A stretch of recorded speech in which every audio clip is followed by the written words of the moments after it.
this video is a little bit more interesting. What I'm going to do is I'm going to talk about my top 5 most overhated movies of 2021. And there's going to be 5 on this list. One of them is going to shock you, and we're going to get into that one right now. Number 5 is Home Sweet Home Alone, which this is, of course, the Disney Plus remake of Home Alone. I am not defending this movie as a good movie at all. I think this movie's shit.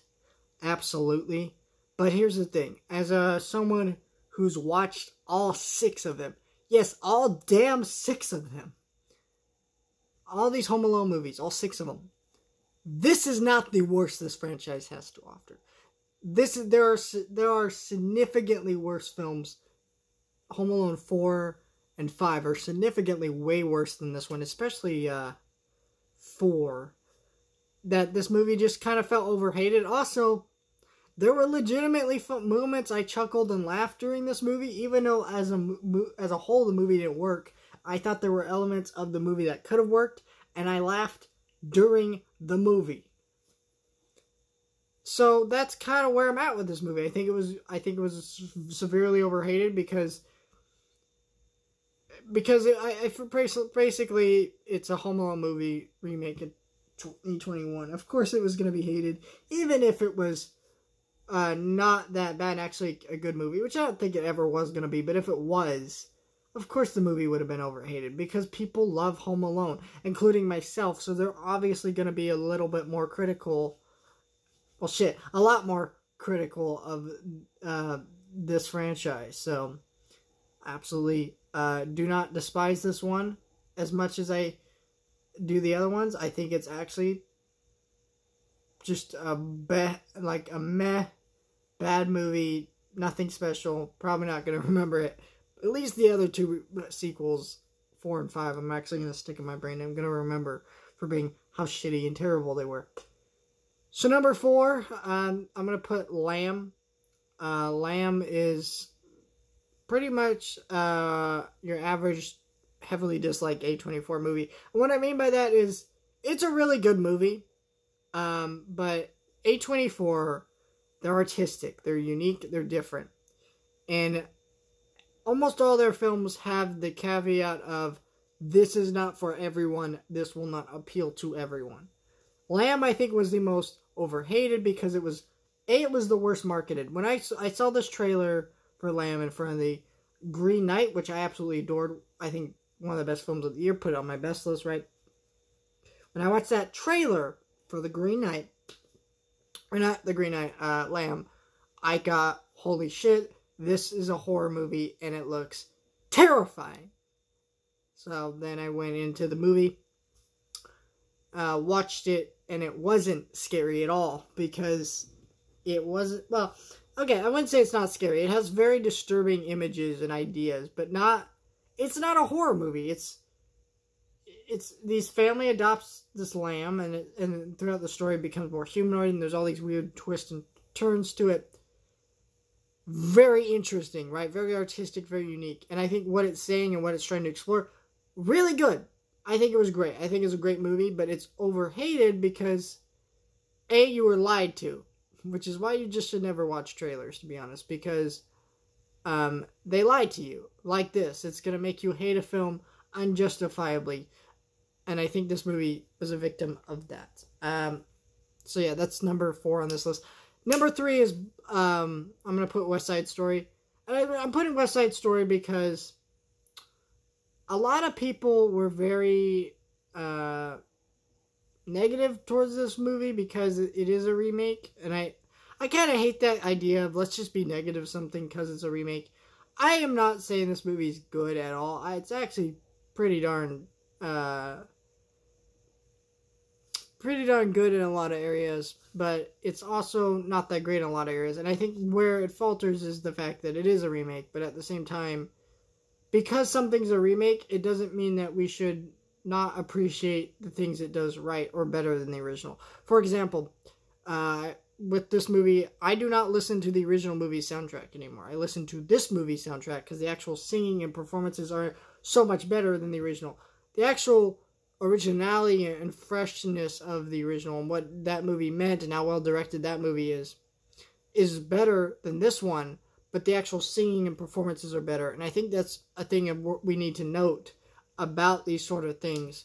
You know, we can't just go hate a movie because it's a remake. We need to appreciate what the remake does well. Where it falters, we can criticize it, sure, but we can't just blindly hate it because it's a remake. I think that's very irritating. It's the thing that we just naturally do, and I've been guilty of it in the past, but I think it's still pretty good. So, I would definitely watch the new West Side Story again, which I think I was a little too negative in my review for this one, and I wish I was a little bit more positive to it, which I really should have been, because this movie is actually not as bad as people say. I would actually go from saying that movie was bad. I would say my review kind of gave you the impression the movie is bad, but honestly, I would say it's a good movie. Just not as good as the original. Next is number 2 on this list, which is Black Widow. I'm putting Black Widow here because out of all the Marvel films, this was the one that was hated the most. There was 4 this year. We had The Eternals, we had Shang Chi, and we had Spider-Man No Way Home. And this one was really overhated, and I went into this movie not expecting a good movie. It was so late for a Black Widow movie. I didn't see the point of it. What was the story? What was the angle? And I agree this film came incredibly late. Yes, everybody has said that. But actually sitting down and watching this movie play out in the story, I got really damn engaged into it. Because it's a good story. It has good characters. The action isn't as great as I'd like it to be, and Taskmaster really sucks. And I criticize that.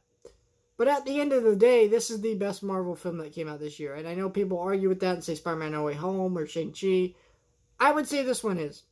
Because I actually rewatched this one. And I had a desire to rewatch it.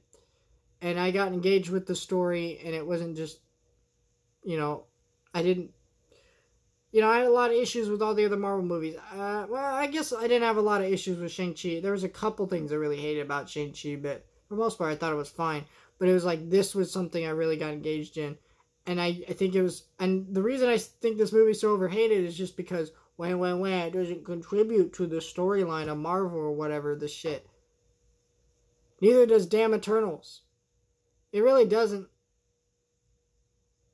Neither does Ant-Man. Neither does Ant-Man the Wasp. But you ain't complain about those. I don't understand the complaint here at all. It's really dumb. It's a worthless complaint because it's a good movie. Yeah, the storyline, there are things that could have been better about this movie. If you want to criticize those things, yeah, fine. But it being not contributing to the Marvel storyline, who cares? What's wrong with Marvel movies being one-off stories that you just watch? Because that's how actual comic books work, too. Not every comic book contributes to the major storyline. There are sometimes just one-offs, and they're just good stories that you read. I don't know. It's kind of ridiculous, the way people reacted towards this one, and I hope it doesn't scare Marvel from doing more one-off good stories like this, because at the end of the day, this was a good movie, and I don't understand the hate for it. Number 1 is Candyman. Now, this might be an odd one for you guys, because I think this movie is actually not that good of a movie. But what I need to explain about this, why I put it here, is because this movie is not hated because it's not that good of a movie. This movie is hated because of the politics. And that's why I'm putting it at number 1. Because it's funny, you see a lot of conservative media come out now and they say, get politics out of media. But they're the ones who put the politics in the media more than anyone else. Because you see a lot of people who see the politics of a movie like this. They go, oh, I disagree with that. Now the movie sucks. No. The issue with the politics should never be the politics itself in a film. It should always, your criticism should always boil down to how well it was presented, written, and put together. And in this movie, it wasn't well written and put together. Sure. But I think a lot of people were just attacking this movie because, it had politics. And they were ignoring the actual good things on display. Like, I don't know, the amazing cinematography, how beautiful this movie looked. How some of the horror, which I enjoyed in this movie. I enjoyed a lot in this movie. And I think that it's really stupid that these piece of shit journalists and conservative media can whine all day about how the other side, you know, is putting politics in the media, but they can't give credit where credit is due, you know, and look at a movie like this and appreciate what it is, you know. Sure, the politics were heavy-handed, and you can criticize that. That's fine. I'm putting it here number one because it represents an issue I have with movies in general, where people are now attacking certain movies because it has politics in it. So what? Movies have had politics since the very invention of film. You know? Yeah, I would agree that right now we do live in a time where it is more heavy-handed than I would like. But I criticize it for how it is presented and how it is written. Not because it has politics at all. And that's the issue I'm getting done with. And it's also like when you're attacking a movie based on the politics alone and not giving credit where credit is due. If you're a paid damn journalist and movie critic, then you need to actually say what is good first, appreciate those things, acknowledge those things, then explain the reason why you don't think it's that good of a movie. You cannot just attack things because it is a political movie. Ooh. You know? And it's also like, the annoying thing about a movie like Candyman is like, it's people ignoring the original, right? Because in the original, same ideas and themes explored in that movie. Yes, it was more subtle in that movie, but, you know, it was obviously there, though. You'd have to be a really big damn idiot not to notice the politics of that movie when you watch it, because it's pretty much in there. So that's my top 5 most overhated movies of 2021. You guys can let me know your thoughts, like, share, and subscribe. Do all that, and I'll see you guys next time.